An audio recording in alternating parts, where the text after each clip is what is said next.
Instructor Cricksnell's tentacle froze mid-gesture at the holographic display. Question: why does no recorded expedition to the planet designated Earth result in survivor return? The auditorium held 200 cadets from 40 species. Nobody moved. Statistics. Cricksnell's skin shifted to lecture pattern blue. 129 species attempted contact. 3,218 expeditions across 600 cycles. Survival rate, 0. Death rate, 100%. Earth holds galactic record for... A hand went up. Human hand. 5th row, center. Every head in the auditorium turned. Chittering stopped. Breathing pauses occurred. The human female, mechanic division patch on her uniform, kept her hand raised like she was asking about bathroom locations. Cricksnell's skin flashed warning orange. Cadet. Nivix, sir. Well, technically it's Brooklyn, but that doesn't translate right, so everyone just calls me Nivix. She smiled. Normal human smile. Showing teeth. 3 species in her immediate vicinity leaned away. I can answer your question about Earth if you want. The observation gallery above the auditorium suddenly contained movement. Senior staff. Multiple branches. Recording equipment activated with soft clicks. Cricksnell's tentacles coiled tight.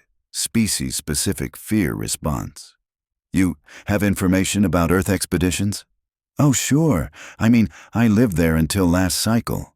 Nivix shrugged. Left to join the academy because, honestly, it was getting boring. Too easy, you know?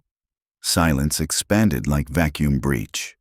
A Kulnix cadet 6 rows back dropped her data tablet.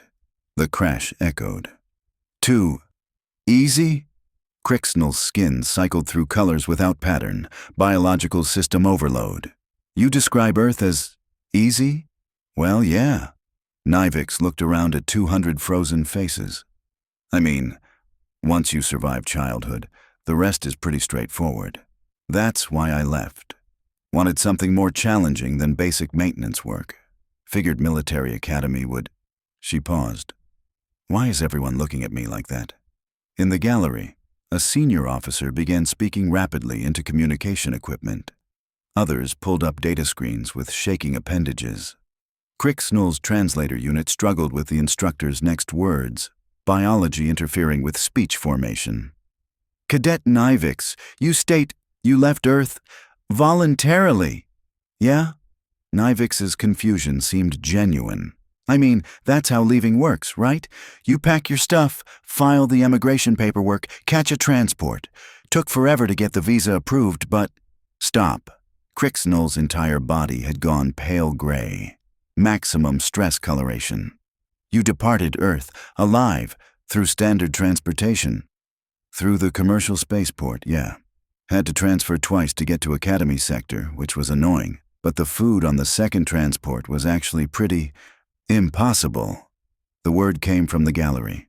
Senior xenobiologist Dulvix, leaning over the railing, all 6 eyes focused on Nivix with intensity that made nearby cadets shift uncomfortably. Nivix blinked up at the gallery. I mean, I have my travel documentation if you need to verify.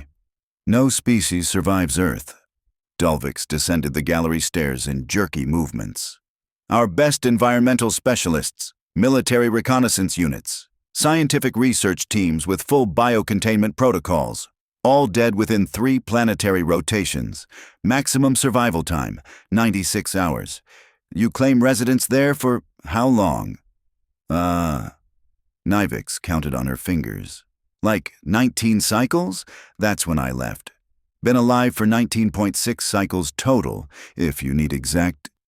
A Xynthian cadet in the front row made a sound like grinding metal. His breathing apparatus wheezed. 19 cycles. Dulvix reached the auditorium floor. 19 cycles on Earth, the death world, the forbidden zone. The planet we classify as extinction class hazard level. Okay, first off, we don't call it a death world. Nivix stood up, looking mildly annoyed now. That's kinda rude. It's just Earth. My home. Normal planet with normal stuff happening on it. Normal. Cricksnell's voice barely functioned. Define normal. You know, weather, animals, plants, oceans, the usual planetary stuff. Nivix gestured vaguely. People living their lives, going to work, having kids, complaining about taxes. Normal. The usual. Dulvix pulled up a holo display. Let me share expedition death analysis. First wave, all personnel deceased within hours. Cause, atmospheric contamination. Second wave, enhanced biosuits. Result, systemic biological failure at cellular level. Third wave, full isolation protocols. Outcome, environmental exposure through microscopic suit breach led to… Oh wait. Nivix's expression cleared. You're talking about visitors. Yeah, okay. That makes sense now. Every being in the auditorium stared. See, I thought you meant humans don't come back. Which would be weird, because obviously we do. But you're asking why other species don't survive visiting. Nivix nodded like solving a simple puzzle. Right, yeah, that tracks. Earth's kind of intense if you didn't grow up there. Kind of. Intense. Crixinal's skin had gone completely white.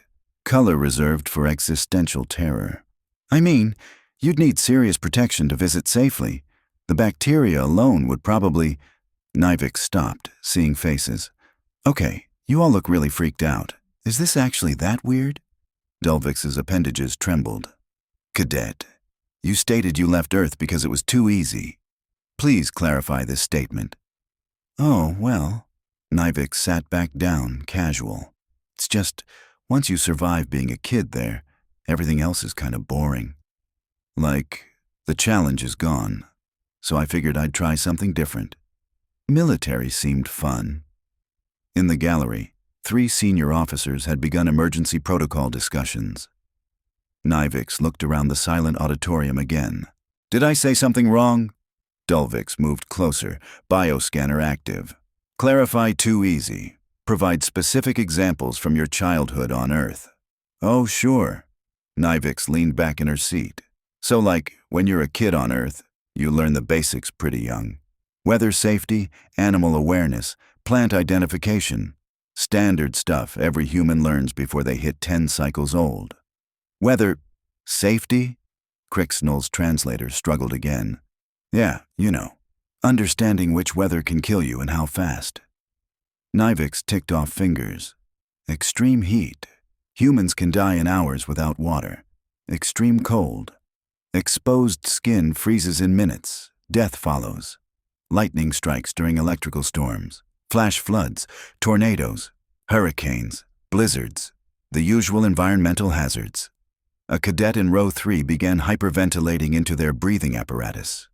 Wait. A Kulnix cadet spoke up, voice shaking. You said minutes? Your weather kills in minutes? Some of it, yeah. Blizzards are rough. You get caught outside in one without proper gear. Hypothermia sets in fast. Frostbite starts destroying tissue in under 10 minutes. Nivix shrugged. That's why kids learn cold weather protocols early. Lost a bit of my pinky toe to frostbite when I was 6. Learned that lesson quick. Dulvix's scanner made alarmed sounds. Your planet's weather removed part of your body at age 6, and you classify this as learning? Well, yeah. How else do you learn? Nivix looked genuinely confused. Same with the animals. You learn which ones hunt humans, which territories to avoid, how to identify predator signs. Basic survival education. Animals that hunt humans. Crixinal's skin cycled through panic colors. Predators. That consider your species prey. Oh, tons of them.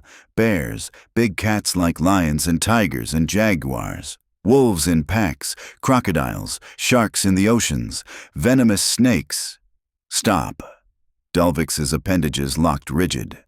Your planet contains multiple apex predator species, simultaneously, in various environments. Well, yeah, that's what makes Earth interesting. Biodiversity. Nivix smiled. Humans aren't even the apex predators in most ecosystems. We're just really good at adapting and surviving alongside everything else. In the observation gallery, emergency lighting activated. Senior staff huddled around tactical displays. A Xinthian cadet raised a trembling claw. Question: If these predators hunt humans, how do human children survive? We teach them. Nivik said it like explaining basic math. My family used to take camping trips every summer. You pack supplies, go out into wilderness areas, set up temporary shelter, spend a few days living outdoors. Great way to practice survival skills. Camping. Dulviks's voice went flat. Define camping. Like I said, you voluntarily go into areas with wild animals, far from cities, and sleep outside. Sometimes just in fabric tents. You practice fire building, food preparation, navigation, predator awareness. Fun family activity. Dead silence. Then a Kulnik senior cadet stood up, data tablet shaking in her grip. I recognize this protocol. Survival immersion testing, final qualification for Kulnik Special Forces. 98% failure rate. Candidates who survive earn highest military honors. She looked at Nivik with horror. You completed this at what age? First camping trip, I was like 8, maybe 9. Nivik thought about it. Yeah, 8. We went to this mountain region, spent 5 days hiking and camping, saw a bear on day 3. My dad made us back away slowly and make noise so it knew we were there. Worked great. Bear left us alone. You encountered an apex predator. The Kulnik's cadet's voice broke.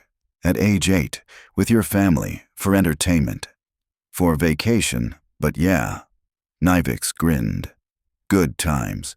We roasted food over open fires, swam in the lake, identified plants. You have to know which ones are poisonous, obviously.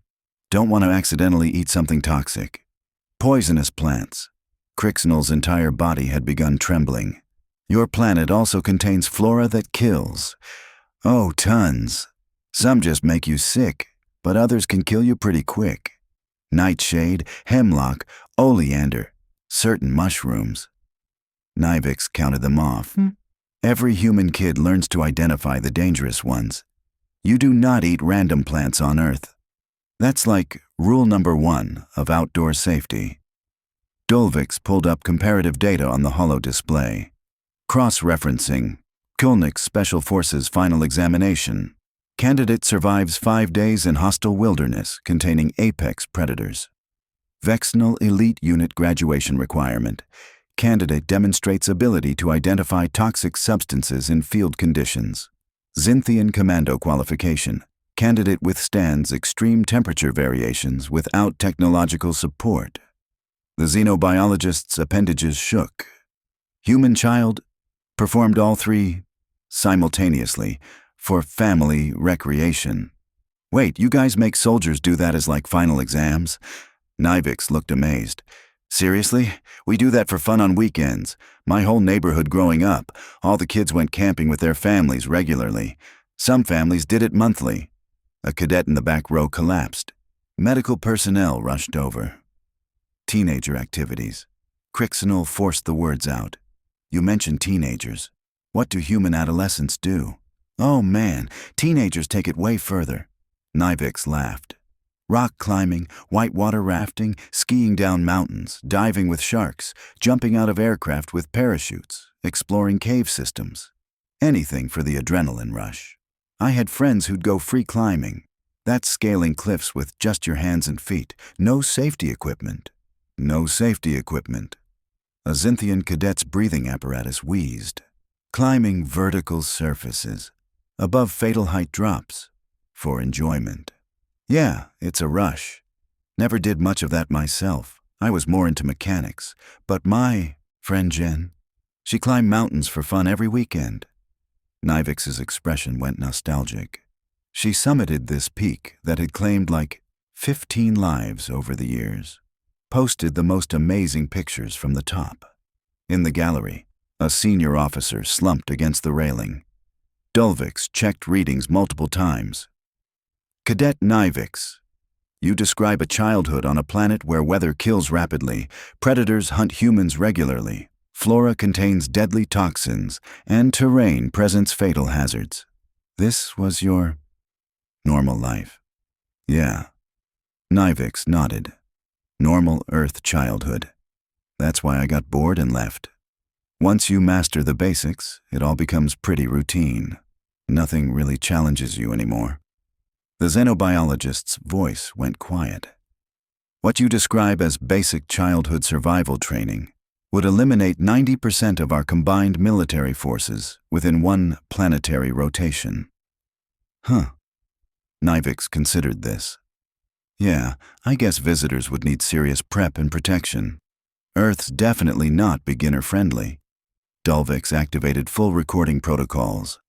Detailed analysis required. You stated humans are not apex predators. Explain Earth's actual food chain hierarchy. Oh, right. So humans are technically omnivores. We eat plants and animals both, but we're not at the top. Nivix pulled up her own data tablet, showing images. These are apex predators in various regions. Grizzly bears can weigh 360 kilograms, bite force around 1,200 pounds per square inch. Saltwater crocodiles, bite force over 3,700 pounds. Great white sharks, multiple rows of serrated teeth, hunt in oceans. Polar bears, tigers, jaguars, lions, all of them can kill humans easily. The auditorium had gone beyond silent into something resembling mass shock. Then how? Crixnell's voice failed. Started again. How do humans survive? We're smart. We use tools, build shelters, travel in groups, avoid dangerous areas when possible. Nivix said it simply. We're not the strongest or fastest. We just adapt really well and outlast everything else. Outlast. Dulvix's scanner went into overdrive. Define this term in context. Oh, like with extinction events. Earth's had a bunch. Nivix scrolled through her tablet. Ice ages, where the planet froze over, humans migrated and adapted. Supervolcano eruptions that blocked out sunlight for cycles. Humans survived in small populations and rebuilt. Asteroid impacts. Massive plague cycles that killed huge percentages of our population. We just kept going, adapted, survived, built back up. A senior officer in the gallery dropped their data pad.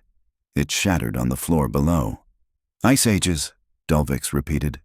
Planetary-scale freezing events, supervolcanoes, asteroid impacts.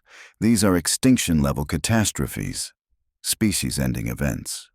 Yeah, they ended a lot of species. Humans just weren't one of them. Nivix shrugged.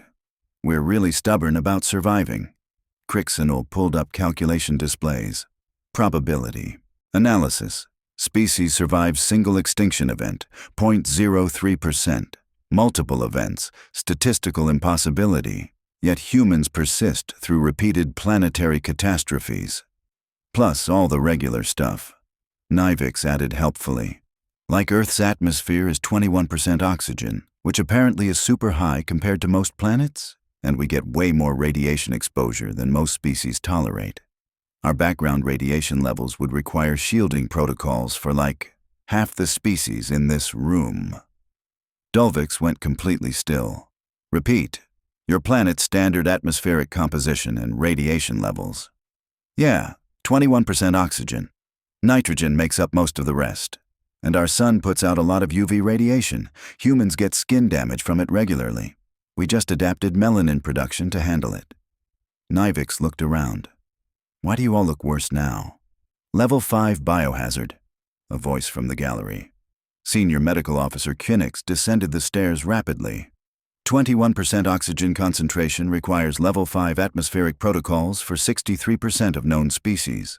Oxygen toxicity would cause cellular degradation within hours. And the radiation? Dulvix asked quietly. Fatal to 41 species within days. Severe cellular damage to another 38 species within weeks.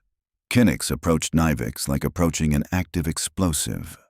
Your planet's normal environmental conditions require maximum hazard protection for most galactic life. Oh, Nivix processed this. So when those expeditions landed, they died from breathing your air. Dulvix's voice went hollow.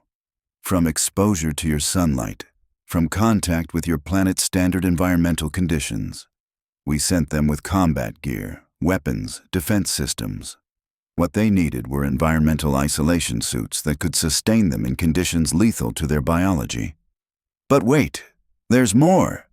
Kinnick's pulled up medical data, voice rising to hysteria. Earth's bacterial ecosystem. Your planet contains trillions of microorganism variants. Many are lethal to other species. Your expeditions mentioned atmospheric contamination. They died from breathing microbes that humans consider normal air quality. Our bacteria, Nivix blinked, like the stuff that just exists everywhere. Yes, normal Earth bacteria would require quarantine protocols on any other world. Your common cold virus has 93% fatality rate among Kulnik's populations. Your standard food preparation bacteria would be classified as biological weapons by 8 civilizations. Kinnick's gestured wildly. You live on a planet that breathes poison, radiates death, freezes and burns in cycles, contains predators that hunt you, plants that kill you, and microorganisms that would be weaponized anywhere else in the galaxy. Huh. Nivix thought about it. When you put it that way, Earth does sound kind of intense. In the gallery, a senior commander spoke into communication equipment. Reclassify Earth immediately. Update all records. Expeditions didn't fail due to hostiles. They failed because the environment itself is lethal. The planet is the weapon. Repeat, the planet is the weapon. Dulvix stared at Nivix. And you left this place because it was too easy. Well, yeah. Nivix smiled. Once you survive it, what else is there? Commander Zixel descended from the gallery, data tablet glowing with expedition records. Detailed analysis, updated context. The commander's voice carried absolute authority. First expedition to Earth, Cycle 3091. Species, Kulnik's diplomatic envoy. 12 members, full research team. Death occurred within 18 hours planet-side. Recorded cause, respiratory system failure due to atmospheric contamination. Dulvix pulled up the data. Previous analysis suggested hostile biological attack. New interpretation? They caught a cold, Kinnick's stated flatly. Human common cold virus. What humans classify as minor seasonal illness. Kulnik's physiology has 0 immune defense, 93% fatality rate. They died from what humans consider a workplace inconvenience. Nivix's expression shifted to horror. Oh no, that's awful. We didn't know. Second expedition, Zixel continued. Cycle 3903, species, Vexnal Scientific Research Group.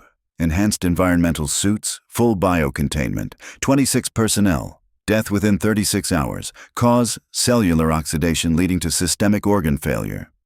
Oxygen toxicity, Kinnick's confirmed. Earth's atmospheric composition burned them from inside. Their suits filtered biological contaminants, but not atmospheric gases. They suffocated on breathable air. Third expedition. Zixel's voice grew harder. Cycle 3915. Species Xinthian military reconnaissance. Full combat protocols. Enhanced physical augmentation. 41 soldiers. Death within 9 hours. Cause, skeletal system catastrophic failure. Dulvix checked calculations. Earth's gravity, 1.0 standard. Xinthian evolution occurred on 0.6 gravity world. Their skeletal structure couldn't support their own body mass. Earth's normal gravity crushed them. Fourth expedition, Cycle 3028. Species, Crixnal exploration team.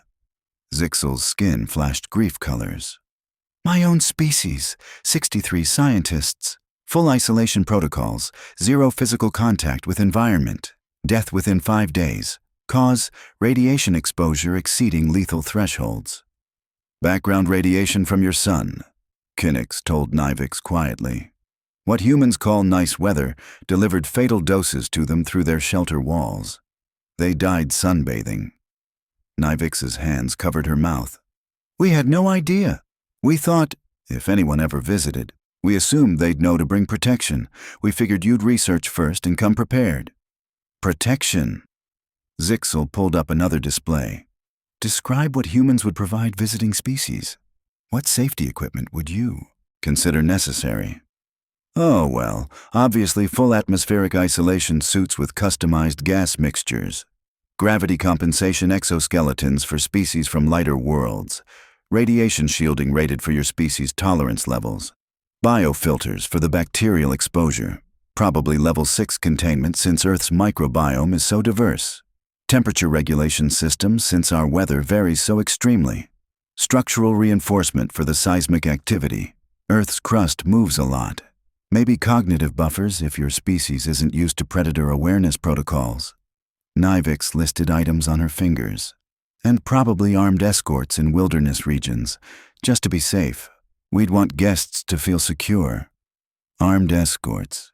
Crixnell repeated faintly. In wilderness regions. Well, yeah, because of the predators. Wouldn't want a visiting delegation getting eaten by a bear. That'd be terrible hospitality. Nivix looked genuinely concerned. Humans take guest safety seriously. We'd absolutely provide military-grade protection for visitors. Dulvix pulled up Nivix's equipment list on the main display. Next to it, placed comparative military data. This inventory matches Xinthian invasion assault gear. Level designated Extinction World Breach Protocol. Reserved for planetary assaults on hostile death worlds with active environmental hazards and entrenched defenders. You think that's appropriate for tourists? Nivix seemed surprised. You consider this politeness? Zixel's entire body had gone rigid. Well, yeah. You don't let guests get hurt. That's just rude. Nivix shrugged. Earth's dangerous if you're not adapted to it. We know that. So we'd compensate. Make sure everyone survived the visit. Silence stretched through the auditorium. Kinix finally spoke. Cadet Nivix, question. If Earth is survivable with proper protection, if humans have adapted to conditions lethal to most species, if your planet provides everything necessary for human life, why did you leave? Oh, that's easy. Nivix smiled. Literally every other planet is easier, like way easier. I wanted a challenge. The words landed like physical impacts. Challenge, Zixel repeated. Yeah, Earth's tough when you're a kid, but once you master it, everything else becomes kind of boring. So I thought, why not try something new? Join the military, see the galaxy, test myself against something different. Nivix gestured around the auditorium. This academy has a reputation for being elite, really pushing cadets to their limits. Sounded perfect. Crixnell's skin cycled through every color in the panic spectrum simultaneously. Let me verify understanding. Dulvix's voice barely functioned. You departed the most dangerous planet in recorded galactic history, where simply existing requires surviving multiple extinction-level environmental factors, where standard conditions would kill most known species within days, because you wanted something more difficult. Exactly, Nivix beamed. You get it. Earth was getting too routine. I needed something that would actually challenge me. Commander Zixel looked at the galaxy's most elite military training facility, then at the human who considered it recreational difficulty.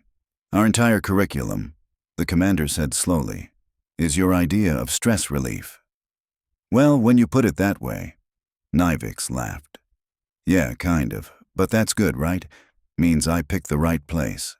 In the gallery, every senior officer simultaneously realized the same terrifying truth. They had no idea what humans were actually capable of. Commander Zixel activated emergency command channels. Immediate protocol revision. All senior staff to tactical briefing room. Classification level existential. Nivix remained seated, looking confused while 200 cadets filed out in stunned silence. Should I go too or? Stay, Zixel commanded. This concerns you directly. Within minutes, the auditorium transformed into Crisis Command Center. Holographic displays materialized. Senior officers from 6 branches took positions. Nivix sat in the center, surrounded by the galaxy's top military minds, still looking like she'd accidentally wandered into the wrong room. First Order, Earth Reclassification. Zixel's voice carried absolute authority. Previous designation, Forbidden Zone, Class Unknown. New designation, Extinction Class Death World, Maximum Hazard Rating. All records updated immediately. Second Order, Dulvix added, pulling up new documentation. Any sentient being confirmed as Earth origin receives automatic advanced combat survival qualification. Childhood survival on that planet, exceeds our highest military training standards. Kenix activated medical protocols. Third order, human integration requires reverse environmental protection, not to protect humans, they clearly need nothing, to protect other species from human normal conditions. Any human consuming Earth-origin food requires hazmat observation protocols. Wait, what? Nivix looked down at her lunch container. Is this about my sandwich? What's in the sandwich? Kenix asked carefully. Just normal stuff. Bread, some preserved meat, cheese, pickled vegetables, mustard, hot peppers. Stop. Kenix pulled up chemical analysis. Hot peppers, capsaicin compound, causes severe neural pain responses. Humans consume this willingly? Yeah, adds flavor. These aren't even that spicy, only like 30,000 on the Scoville scale. Nivix took a bite. Pretty mild, honestly. 3 officers in the front row backed away rapidly. Scoville scale, Dulvix typed frantically. Measurement system for pain-inducing chemical compounds humans deliberately add to food. This sandwich contains... The xenobiologist's appendages froze. Capsaicin levels that would qualify as chemical weapons to Kulnix, Vexnal, and Xinthian populations. She's eating weaponized food for lunch. It's just a sandwich. Nivix protested through another bite. Kixel continued as if nothing had happened. Fourth order. Complete tactical doctrine revision. Human baseline capabilities now serve as upper limit threat assessment metrics. If humans consider an activity easy, it should be classified as beyond our current strategic response capacity. Commander, Crixnell spoke up hesitantly. Question for context. Cadet Nivix, what motivated you to join military service? Specifically. Nivix swallowed her bite. Honestly, the physical training looked relaxing compared to my morning jog back home. Dead silence. Your morning jog, Crixnell repeated. Yeah, I used to run like 8 kilometers before work each day. Up this mountain trail near my house. Good elevation gain, nice views, occasionally you'd see wildlife. Great way to wake up and get energized. Nivix smiled at the memory. The Academy's morning exercise routine is only 5 kilometers on flat ground. Seemed like a nice break from my usual workout. A junior officer in the back began stress breathing into an oxygen supply. Elevation gain. Dulvix pulled up topographical data. Mountain terrain. You're describing Category 9 endurance training. Our elite units complete this distance once per week as final qualification testing. You do that every morning? A Kulnix cadet who'd stayed behind asked weakly. Before work? Well, yeah. Otherwise I'd feel sluggish all day. Humans need regular exercise or we get restless and unhealthy. Nivix finished her sandwich, completely oblivious to the existential crisis happening around her. Then I'd shower, eat breakfast, head to the garage for my maintenance shift. Normal routine. Zixel added notes to the expanding protocol document. Human normal routine includes physical exertion exceeding our advanced military qualifications. Human relaxation involves our most challenging training protocols. Human easy morning would exhaust our best soldiers. Is this meeting almost done? Nivix checked her schedule tablet. I have engineering fundamentals in 20 minutes. Don't want to miss it. We're covering basic propulsion systems and I love this stuff. Basic propulsion systems, Crixnell noted. Graduate level astrophysics course. You find this enjoyable? Oh yeah, it's fascinating. Way simpler than the combustion engines I worked on back home. Those had like 1,000 moving parts. Fusion drives are elegant by comparison. Nivix stood, gathering her things. So, am I good to go? Or do you need anything else? Zixel gestured dismissal, too overwhelmed for words. Nivix headed toward the exit, pausing at the door. Oh, did I miss anything important in the lecture before all this started? No, Crixnell managed. Nothing important. Cool. See you next class. Nivix left, humming cheerfully. The auditorium remained silent except for the sound of officers breathing and Nivix's footsteps fading down the corridor.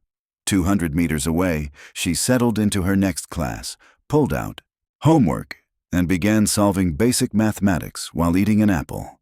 which medical scans would later reveal contained trace compounds toxic to 4 species present in adjacent classrooms. In the command center, Zixel entered a final note into official records. Observation for High Command. Human cadet considers our galaxy's most elite military academy relaxing. She departed the most lethal planet in known space-seeking challenge. Classification question requires immediate attention. If humans consider our reality easy mode, what were they evolved to survive? What were they preparing for? And what does it mean that they're bored? The commander closed the file. Nobody had answers.